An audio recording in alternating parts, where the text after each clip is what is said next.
E aí, turma, sejam bem-vindos mais uma vez ao canal. Renato Sanders na área, trazendo aí, ó, a Herói 2000 número 19. Agora, né, com um nome diferente, como foi dito no último vídeo, né, a última Herói 2000, né, passa a ser agora, a partir da edição 19, que foi em fevereiro de 2001, herói.com.br, ou seja, já o mesmo nome do site da Herói que já estava, né, no ar aí naquela época. Contudo, preço mais caro, R$ 3,90, aumentou ali 60 centavos o custo da revista. E essa Herói.com.br é o seu nome final até a última edição que saiu, que nós vamos estar falando com toda certeza mais para frente. Mas enquanto isso, mais novidades que ela traz é sempre ali todo mês. Nós vamos abrir a revista depois da vinheta para continuar, vamos lá?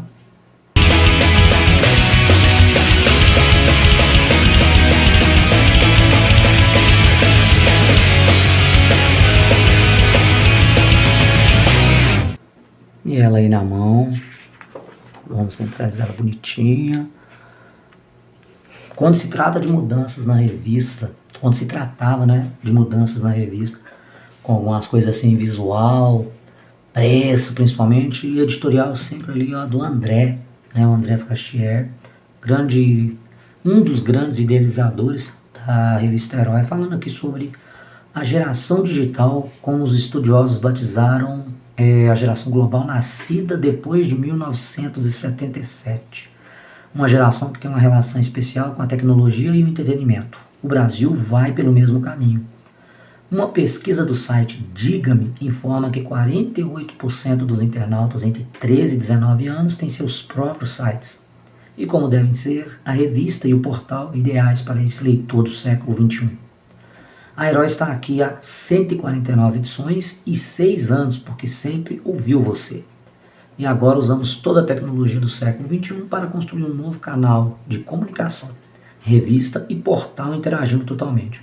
Os dois mudaram para fazer valer o nosso novo slogan, diversão para a geração digital. Aqui eu li até o editorial todo, justamente para marcar esse período, né, que foi conhecido ali. Também, não o último ano da revista Herói, como vocês vão conferir, já que estão me seguindo aí, né, desde o primeiro, tenho certeza. E com as mudanças que estavam ocorrendo, tanto aqui no Brasil, e logicamente, gente, o entretenimento não parava de forma nenhuma. Já começamos aqui com o Gundam, que vai dominar a Terra. Aqui é como é que estava a popularidade de Gundam nos Estados Unidos. E falando um pouco sobre a sua primeira série de 1979, que tinha ganhado ali dado um novo, inaugurando o gênero mecha. Ó, fica meio assim porque mechas, robôs gigantes, já tinha outros animes mais conhecidos, mais saudosos, como o próprio Pirata do Espaço, que passou aqui na Rede Manchete, mas não teve tanto alarde, contudo, sempre bem lembrado. Ele, Volt 5, teve também o Mazinger Z, dentre outros também. Mas o Gundam, com toda certeza, manteve muito e continua mantendo muito a sua popularidade. Até o ano passado, retrasado, já estava saindo novo Gundam, até mesmo inspirado e ligado diretamente à história da sua primeira versão ali de 79. Em 2001, já estava tendo, acredito eu, que o Shid, mas eu vou dar uma verificada. O Shid, ele veio também dessa nova leva, né? Mas estava comentando aqui sobre, em fevereiro, naquela época, saindo Gundam Wing Endless Vault. Era uma série de ovas muito boa, que sai depois da série finalizada e com direito a uns power-ups aos Gundam do Riero, do Troa, do Katri, do Rufei, do Duo Maxwell, que são os 5 pilotos, né, da série Gundam Wing. Sim, assisti pra caramba ele, acho legal, eu achei legal, mas ele é muito diferente da essência dos acontecimentos do que ocorreram, né, das histórias originais do Gundam ali de 1979, mas imperdível, vale muito a pena assistir. O Shid vale muito assistir, teve o 00 também bem legal, ficava, acho que era Double Zero, a versão acho que em inglês, mas muito legal, que tinha Setsuna, um dos melhores pilotos também que eu já vi de Gundam, logicamente tirando os grandes clássicos, né? Mas aqui em cima nós vemos a nova dupla em Arquivo X, a Dana Scully e o John Dog. Mais embaixo aqui, ó, depois de Robert Patrick, é a vez de Annabeth Gish, foto à esquerda, se juntar à série. Ela vai aparecer em This Is Not Happening, isso não está acontecendo, o episódio vai passar dia 25 de fevereiro. A Annabeth, ela é a nova personagem que entra ali em Arquivo X, né? E realmente ela tem uma importância ali na série, um destaque em vários acontecimentos dentro do relacionamento que ela já tinha trabalhado com o John. Mas ela ali, bem a la Mulder, só que um pouco mais séria. ela era bem voltada ali a misticismo, algumas coisas assim do gênero. E ela participa de muitos episódios. E depois fica até aquela coisa aparecendo se ela e o John não iam substituir o Mulder e a Scully em Arquivo X. Mais aqui um pouco falando sobre o Demolidor Amarelo, que já está para sair a nova minissérie Demolidor, já foi até mostrado ilustrações nos vídeos anteriores na própria revista. Jennifer Lopez, a número 1, As Musas da Internet, a Premiere, revista americana especializada, lançando aqui, ó, a Jennifer Lopez como ali a J.Lo, né, primeiro lugar, e já tínhamos ali também a Angelina Jolie, segundo lugar, Jennifer Aniston ali, a Rachel, né, de Friends. Tem também ali a Salma Hayek em nono lugar. Salma Hayek ali é a Pandemônio de Um Drink no Inferno, A Balada do Pistoleiro, a linda Salma Hayek. Mais do lado, Viagem Sci-Fi Esquisitona. Aqui é um filme do Osmosis Jones, que mescla ali a animação e live action, em que a voz até do personagem foi dublada pelo Chris Rock. Tinha o Lawrence Fishburne também. E tem o Bill Murray. O Bill Murray é o personagem ali, ele revive o personagem ali no live action enquanto as coisas estão acontecendo dentro do corpo dele. Justamente aqui falando que ele é um policial, né? O Osmosis Jones, ele é um tira e acaba de ganhar um parceiro. Juntos eles têm que proteger a cidade de Frank. Frank, no caso, é o personagem do Bill Murray, né? E ali da cidade ali do Frank, eles tentam proteger ele contra um vírus que é capaz de exterminar toda a população. Detalhe, osmose é uma célula sanguínea e a cidade de Frank é o corpo do operário Frank Tetomelo, né? Ali no caso, onde o vírus ele está incubado. Cara, é legalzinho, mas tem umas zoeiras lá muito estranhas realmente, mas eu curti. A época foi VHS até que eu peguei, nem foi DVD. Mais novidades aqui sobre o filme do Street Fighter Alpha, a animação que estava para sair lá nos Estados Unidos. Sobre a Sarah Michelle Gellar, ali a sua popularidade aumentando cada vez mais, tanto que foi escolhida para fazer a versão Daphne, né, do filme Scooby do live action. Tá? E aqui mostrando ao lado do namorado dela, Fred Prinze Jr., que realmente ele também faz o Fred. Mais embaixo as novas capas do Aranha. Finalmente a Marvel começa a dar umas mudadas no Homem-Aranha. Tudo obra do editor Joe Quesada. Aqui o criador do Kenshin, de Rurouni Kenshin, o Samurai X, conhecido aqui, o Nobuhiro Atsuki. Ele lança um novo mangá. E ele lança ali uma história sobre um garoto de 9 anos no oeste americano, com pistoleiros e tudo mais. Nada de Japão feudal, mostrando aqui no caso, né, do Rurouni Kenshin. Cara, eu não vi esse novo trabalho dele, eu vou até dar uma verificada, achando uma imagem, eu jogo aí para compartilhar com vocês. Agora esse filme, cara, Cadê Meu Carro? Com o Ashton Kutcher e o Sean William Scott, ele, o Jesse e o Kelso. Cara, esse filme é muito zoeiro e é muito engraçado. Logicamente, bizarrices não faltaram nesse filme, mas a comédia, a zoeira danada ali, cenas, efeitos especiais, mulheres bonitas e situações ali, bicho, valeu demais cada minuto, na minha opinião, de conferir esse filme bem legal. Joe Sacco, o melhor pela Time. Não, cara, essa aqui é bem foda.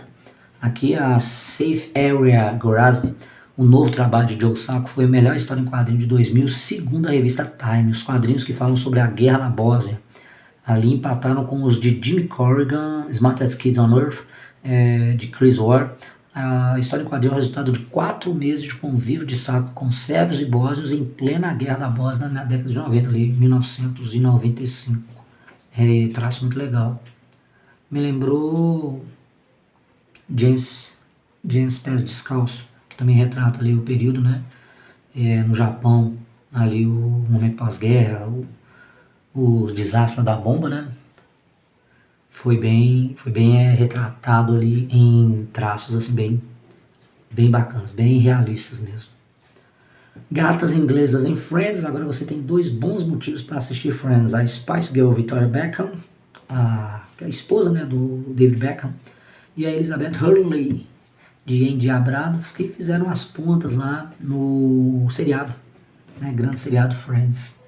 Em Hannibal, se o canibal agora é herói, nem queira imaginar o vilão. Cara, isso aqui é falando sobre a sua sequência do filme do Silêncio dos Inocentes com a Julianne Moore, né? Algumas curiosidades falando até sobre o livro também, referente às histórias de Hannibal Lecter, em que gerou ali, acho que 4, 5 filmes, velho, que trabalharam ali em linhas cronológicas diferentes, mas teve momentos que o Lecter ele era simplesmente o mocinho, então fica assim, será mesmo? Pô, e aí é interessante, realmente. Quem lê os livros eu tenho certeza que tem assim uma imersão muito mais profunda, mas os filmes foram bem bacanas de conferir, principalmente o primeiro, né, que foi até ganhador de Oscars ali para os atores ali, o Anthony Hopkins e a Jodie Foster.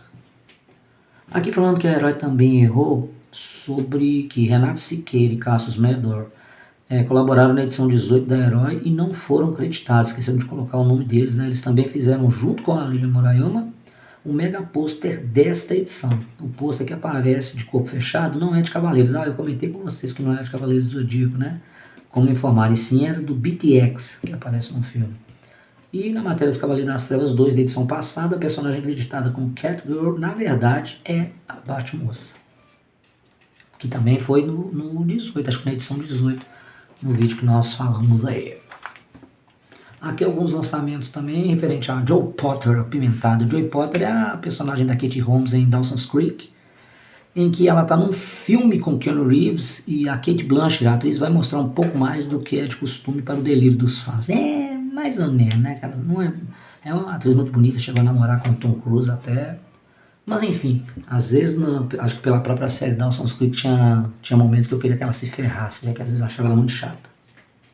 Aqui a Princesa Mononoke, falando da natureza do conflito épico, gente, quando estava lançando ali o DVD, tá? Dela novamente ali nos Estados Unidos, mas aqui falando um pouco mais sobre como é que foi a sua bilheteria, como é que foi a recepção, falando aqui sobre alguns trabalhos do mesmo estúdio ali, né, do Miyazaki, entre ali o Meu Vizinho Totoro, maravilhoso, obra para mim de arte, para infantil. Laputa seria ali muito legal também, cara, uma animação mostrando um castelo também no céu, seria Laputa Castelo no Céu, que foi lançado aqui, acho que é esse nome. Eu tenho VHS só assim, ó, Laputa, muito bacana, falando, né, cara, da qualidade toda em relação a essas obras lançadas pelos estúdios Ghibli, né, e aqui mostrando duas protagonistas da animação. Mas aqui, ó, enquanto Harry Potter e a Ordem da Fênix não sai, aqui a Ordem da Fênix no caso seria o 5º filme, o jeito é ir se divertindo com o quadribol através dos séculos. O livro tinha saído falando diretamente sobre a modalidade esportiva em Hogwarts e no mundo bruxo, né, ali do quadribol, aquele futebol com 3 tipos de bola, né, a balaço, a gole e tem a pom, né, a pom dourado lá também. Aqui no livro falando sobre regras, times, seleções e tudo mais. Aí completando, né, aqui Harry Potter numa foto com a Edviges. E quem lembra o que acontece com a Edviges, gente, no final de Harry Potter? Nem fala aí. Anime apaixonado, Love Hina. Já bate o olho aqui, já comentei com vocês sobre Love Hina.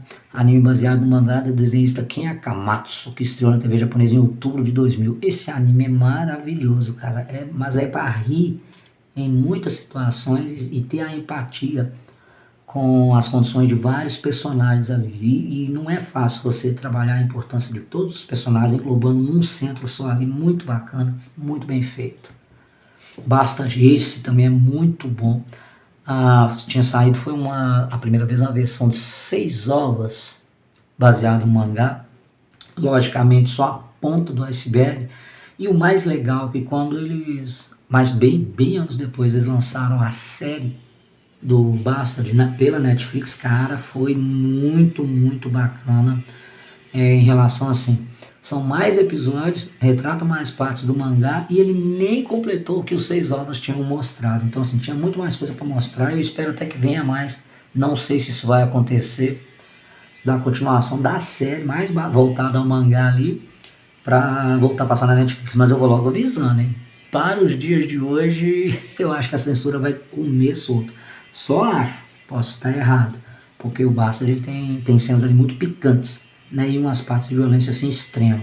Sem contar uma parte do seu enredo, da sua história ali, que de repente pode contradizer a ideia de muitas pessoas. Agora, um dos mais atrativos eram os golpes, cara. Golpes e cidades, tudo ali baseada ao velho, maravilhoso e bom heavy metal. Muito bom, muito bom. E rock and roll também que tem. No papo nós temos sobre o lançamento do Drácula 2000, filme do Wes Craven, falando sobre a animação da Liga da Justiça que estava para sair, e realmente saiu justamente aquele desenho, né, que teve Liga da Justiça e depois Liga da Justiça Sem Limites. Não se importem com a voz, tá? Tô meio rouco realmente, viu, galera? Mais embaixo sobre mais outra personagem da série Buffy que vai participar, no caso, participou do filme Jay and Silent Bob Strike Back. Seria ali o Império do Besterol Contra-Ataca, que tem até a participação do Mark Hamill. O Jay e o Silent Bob são aqueles personagens, né, dos filmes do Kevin Smith, que o próprio Kevin Smith interpreta o Silent Bob, numa aventura muito zoeira, cara, muito bacana. Tem também participação do Jason Lee.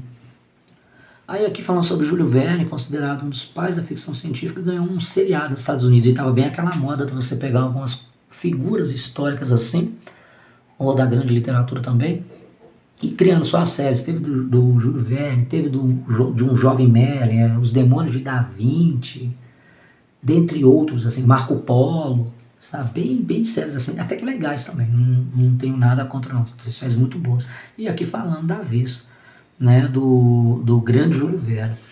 Aqui a confirmação da estreia nos cinemas brasileiros do filme A Múmia 2, outro filme muito bom. Tá? Aqui está confirmada a sequência de Spawn, vai sair pela Columbia Pictures, que já comprou os direitos da New Line. E até ontem estamos aguardando, contudo com algumas ideias já falando ali, né, do Jamie Foxx, já está tudo certinho, o script ali, o enredo já foi tudo entregue para as mãos dos responsáveis lá para sair o filme, mas até ontem, enfim, vamos que vamos. Ang Lee, o diretor de O Tigre e o Dragão, vai assumir a direção do longa do Hulk? Vai não, assumiu. Tá? É aquele mesmo do Eric Bana. E The Coffin é outro gibi que vira filme. A história em quadrinho é uma espécie de Frankenstein retro zumbi. James Cameron está na produção e Guilherme Del Toro na direção. Não lembro de ter saído esse filme, mas eu vou dar uma conferida. Se saiu, realmente eu deixei passar batido. E num mundo totalmente já ali digitalizado, né, bem virtual, temos aí com a revista Herói mostrando o Planeta Web, né, um mapa da diversão digital. Mostrando aqui vários sites e suas especialidades.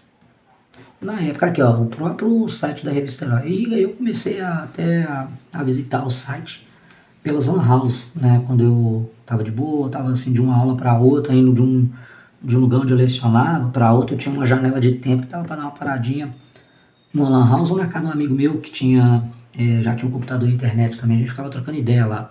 E o site só nome de várias das suas especialidades. E aqui mais uma vez, ó, do site da Herói, Detona. Uma comunidade herói na internet, essa é a nossa intenção com aí aqui o site, pouco mais de 4 meses no ar.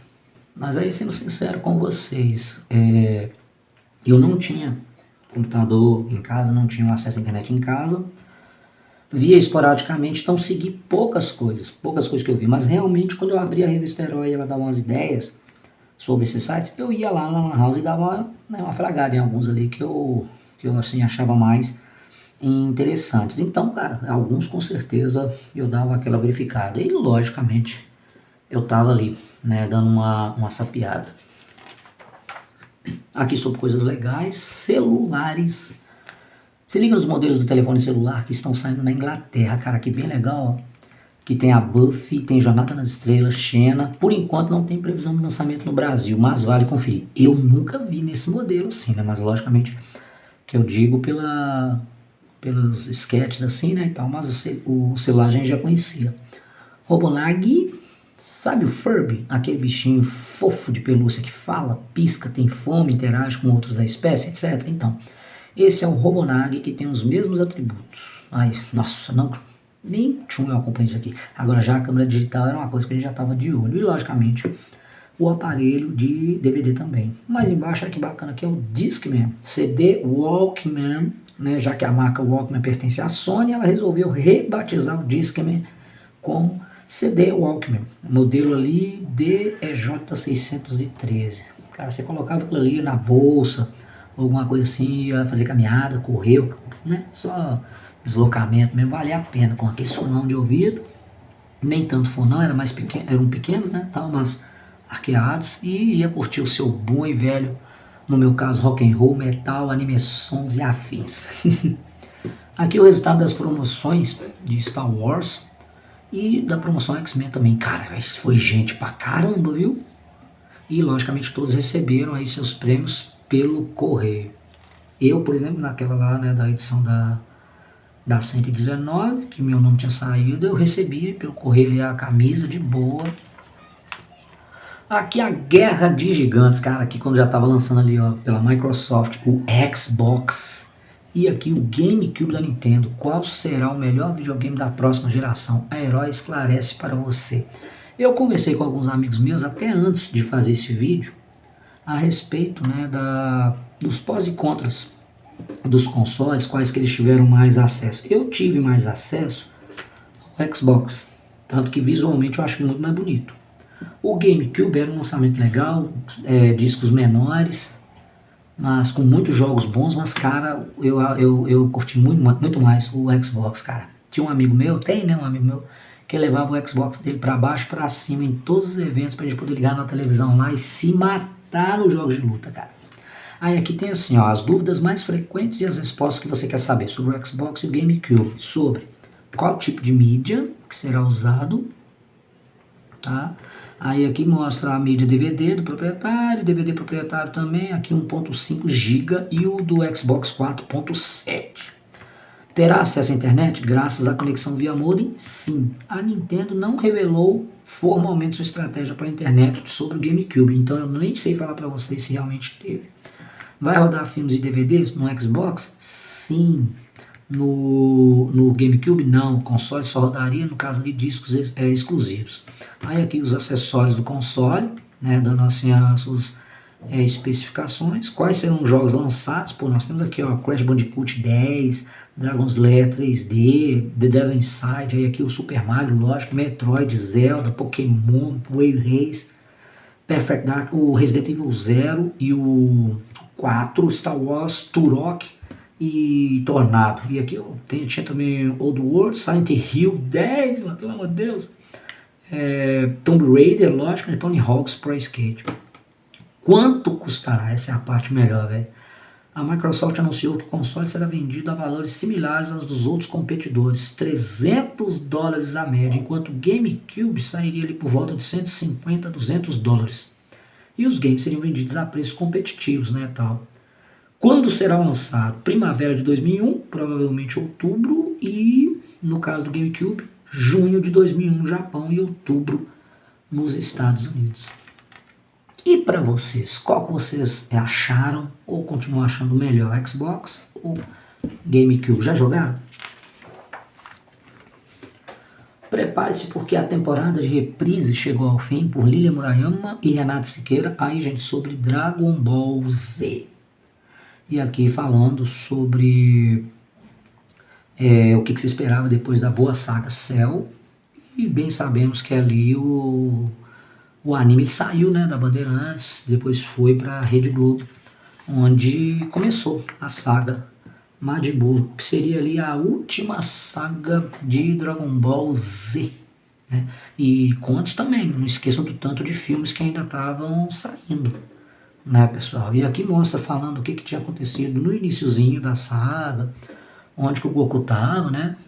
Que o Goku ele não tava, ele tinha morrido ali no final da saga Cell. Quem que venceu o Cell ali foi o Gohan, apesar do espírito do Goku estar ajudando ele lá, mostrando o cotidiano do que estava acontecendo na vida de todos, né? Depois dessa saga. O despertar de Majin Buu é quando aparece também nessa parte aqui, ó, da saga, é quando o Kaioshin, um dos grandes senhores Kaiô, aparece para informar sobre o despertar de um demônio Majin Buu. Aqui também falando sobre a fusão, né, o que seria uma grande esperança para os guerreiros Zs a poderem lutar contra o Majin Buu, digamos assim, de igual para igual. Lembram daquela forma Super Saiyajin 3, por exemplo, do Goku?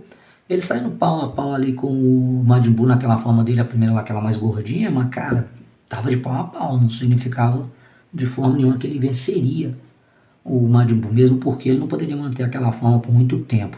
E nesse inteirinho, ele ensina para os meninos, o Piccolo, para ajudar até a técnica fusão, né, que é a dança da fusão, para se transformar em um novo ser com poder muito maior. Mas, cara, velho, aqueles dois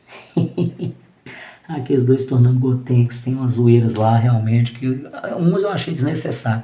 Mas eram crianças, velho, então se leva muito. E tem alguns episódios do Buu ali bem pesados, viu? Com a protagonização do próprio Senhor Satan ali, que foi muito importante até. Mas aqui do Dragon Ball GT, a saga que veio logo depois, né, do fim da Z, que a Rede Globo também trouxe, ali mostrando uma nova aventura de Goku, já agora com a sua neta Pan, a filha da Videl com o Gohan, e um jovem Trunks que já estava ali presidiando vários departamentos da Capsule Corp, ali, da mãe dele, né, da Bulma e do avô. E, cara, tem aquela ideia de primeira, resgatar o que Dragon Ball tinha de melhor na fase quando o Goku era pequeno, com toda a ação do Z. Acho que era bem essa ideia. Foi autorizada pelo Akira a ser produzida, não tem assim toda a mão dele, não tem a mão dele, né? Foi feita ali pelos estúdios Bird também, pra Toei. Foi até o filho dele, mais algumas pessoas lá envolvidas. Dividiu muita opinião a respeito da qualidade. E bem sabemos depois que veio Dragon Ball Super através dos filmes, veio o próprio Dragon Ball Daima, o que muitos falam que seria também a visão definitiva do Toriyama depois do Z, que, cara, não tem nem como você pegar que o GT tem muito de Daima, Daima tem muito de GT, não tem nem como. Isso para quem assistiu. Divide muitas opiniões porque há umas linhas de acontecimentos que não se encaixam, sabe, ali quando você vai falar do GT, porque o GT em alguns aspectos, alguns tempos ali, ó, era considerada canônica, depois falando que não era. Só que, cara, bicho, você vai ver algumas coisas ali, aí vem o Daima. Aí eu falei, não, peraí, tá estranho. Mas, bicho, muito curtido, tem cenas muito boas, lutas muito boas, outras fusões, aparecimento de outros personagens com novas importâncias, isso aí eu achei legal. Foi divertido assistir, foi, dá saudade, e hoje eu acho que ela é lembrada com mais carinho, acredito eu. A máquina mortífera aqui, gente, trazendo Angelina Jolie, vira Lara Croft e a gente comemora. Pô, aqui finalmente, né, mandando ver ali a versão carne e osso da grande exploradora dos games, a Lara Croft aí, interpretada pela linda Angelina Jolie. Aqui com algumas coisas a ver com o que tem a ver o game, né, porque por se tratar de adaptação, logicamente muita coisa não vai bater, mas outras sim, tá? E aqui eu achei interessante porque tem as gatas que poderiam ter sido a Lara. Entre elas tem a Catherine Zeta-Jones, a Denise Richard, que foi aquela menina que estava em Tropas Estelares e no filme do 007 também, acho que o mundo não é o bastante. A Elizabeth Hurley, que também participou de Friends, também foi cotada. A Petra Wilson, que fez a série Nikita, também foi cotada, mas aqui, ó, quem pegou aí a bagaça para fazer legal e bacana foi a Angelina Jolie, e muita gente gosta dessa versão cinematográfica da heroína dos games, com toda certeza.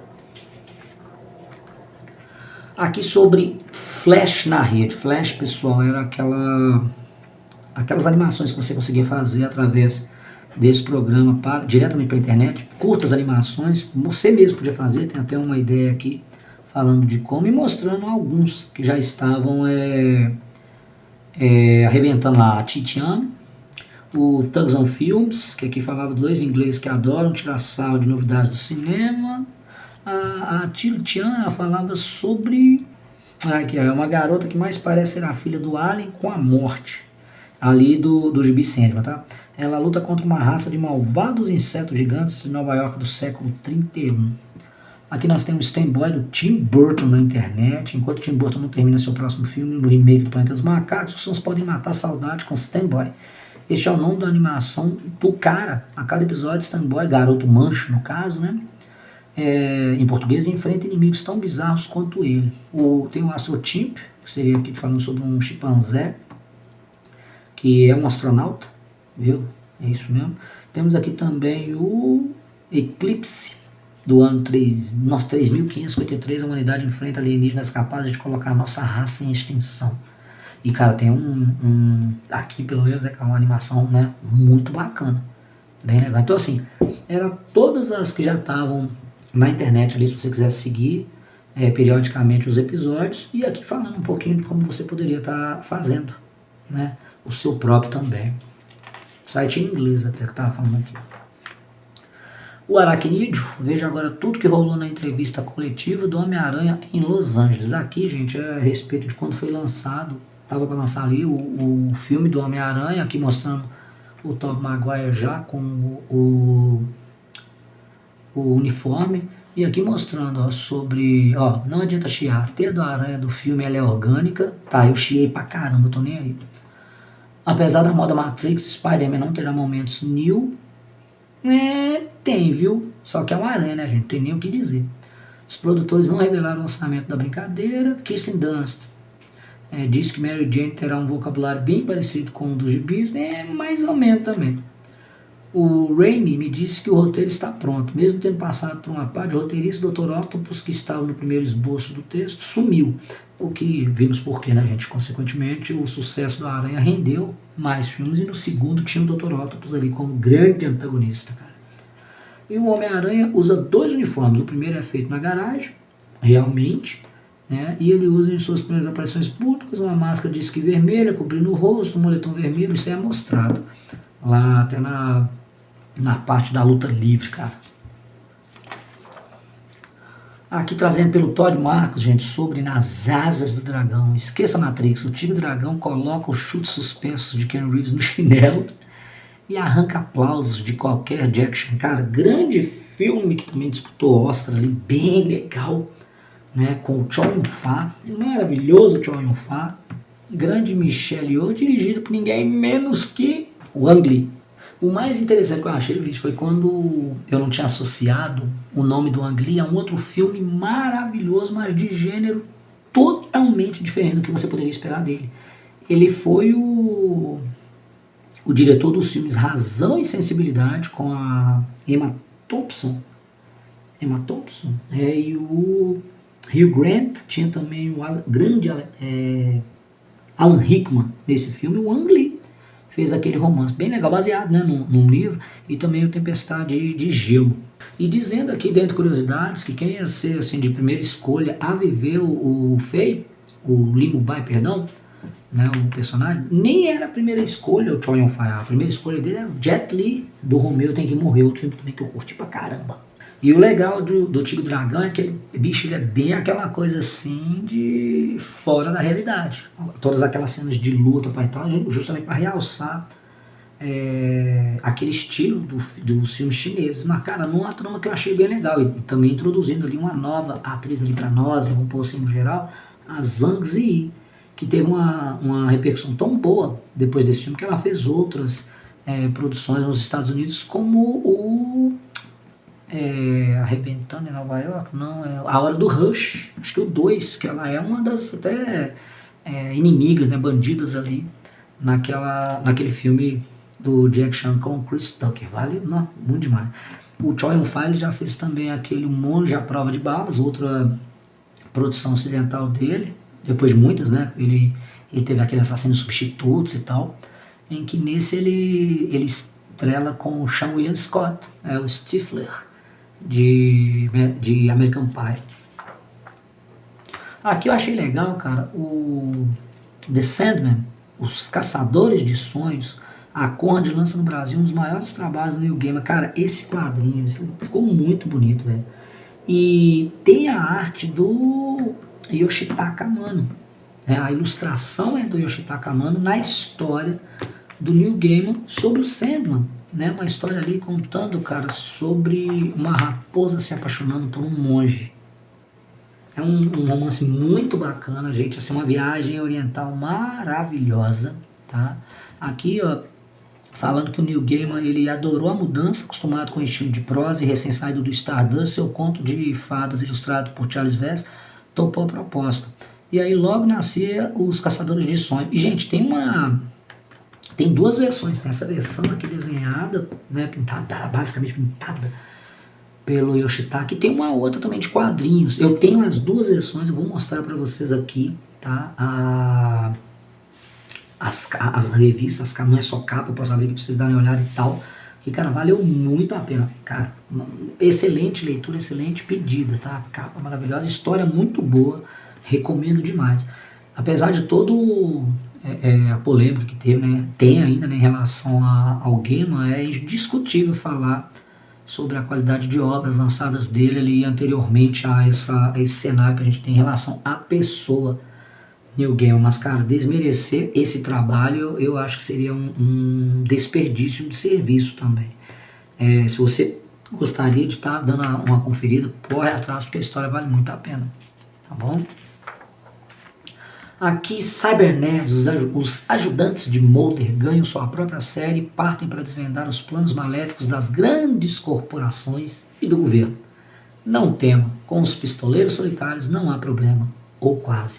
Aqui, falando mais sobre o piloto da série, já que os personagens ganharam tanto simpatia dos fãs do seriado Arquivo X, e a ideia também do Chris Carter de fazer uma nova série de spin-off, né, uma vez que a Rachel não tinha dado certo, infelizmente a Millennium também não, mas saiu, né, tinha saído o piloto, estava para sair, pelo menos aqui no Brasil, o piloto da série dos Pistoleiros, e infelizmente, cara, foi só uma temporada, tá? Mas eu não vou mentir, cara, eu não senti saudade.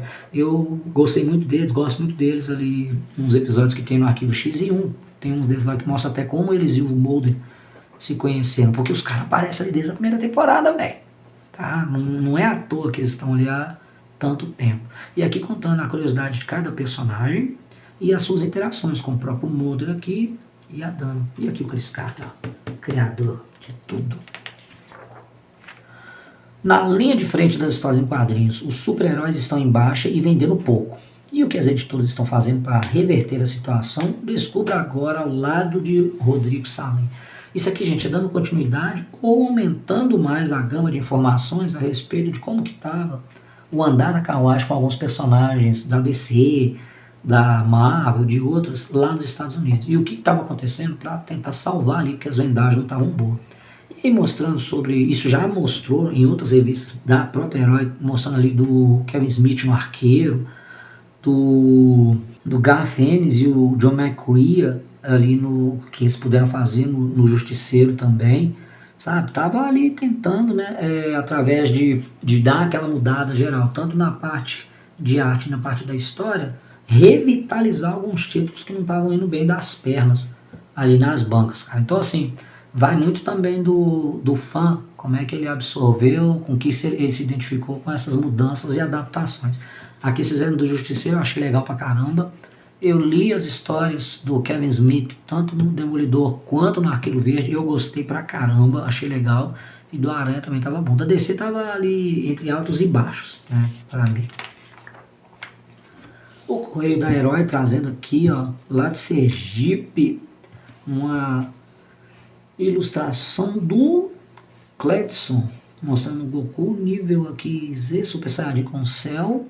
Essa aqui do Superman também ficou legal, lembra muito o Superman do Kingdom Come. Se aqui fosse preto, ó, né, mas bacana. E aqui uma mistureba do Rodolfo Costa, lá de São Paulo, mostrando um Goku também aqui meio cibernético. Mas ficou legal, ficou bacana. Nossa, vamos no Respostas Cretinas para Perguntas Imbecis. Elvis, se você fosse um super-herói, qual seria? Foi uma pergunta de Neide Souza de Pelotas, Rio Grande do Sul. Como é bom receber perguntas inteligentes de mulheres lindas, Neide. Se eu fosse um super-herói, não, eu sou um super-herói. Sou um super ser para as mulheres que me amam e que querem a minha proteção. Sou um super-herói para essa redação de trabalho. Sou um super-herói para mamãe e papai e ainda sou o porta-voz de uma geração.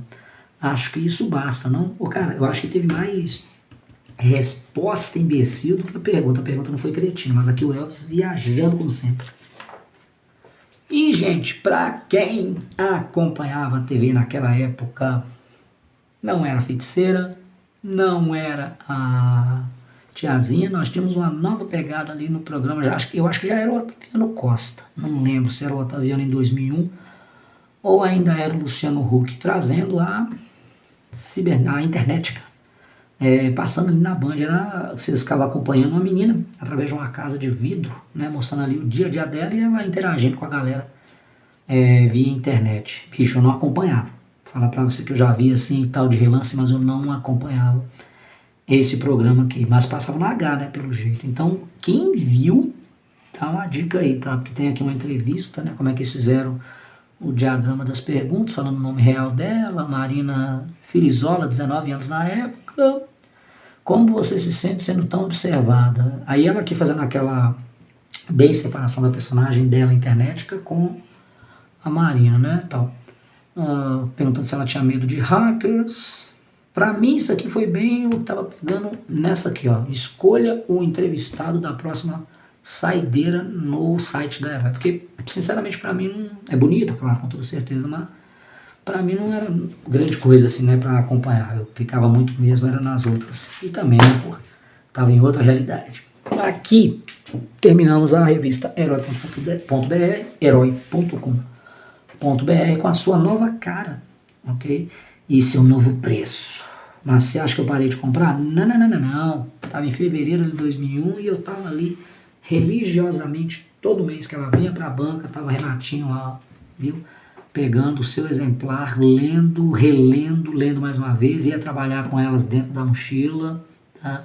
Sempre acompanhando, antenando ali, não apenas através dela, logicamente, né? Muito ali em DVD, VHS, acompanhando as nerdices e otaquices desde muito tempo e sempre. E é aqui que eu paro com o vídeo de hoje falando da número 19. Logo eu retorno dando a continuidade, tá, a essa viagem da revista Herói, dessa vez agora .com.br, em que teremos a número 20 na próxima, beleza? Obrigado demais por vocês terem me acompanhando aí até agora. Desculpa a voz de pato rouco, trabalhei demais, mas enfim, tem que trabalhar mesmo, né? Porque as nerdices não caem do céu. Até a próxima.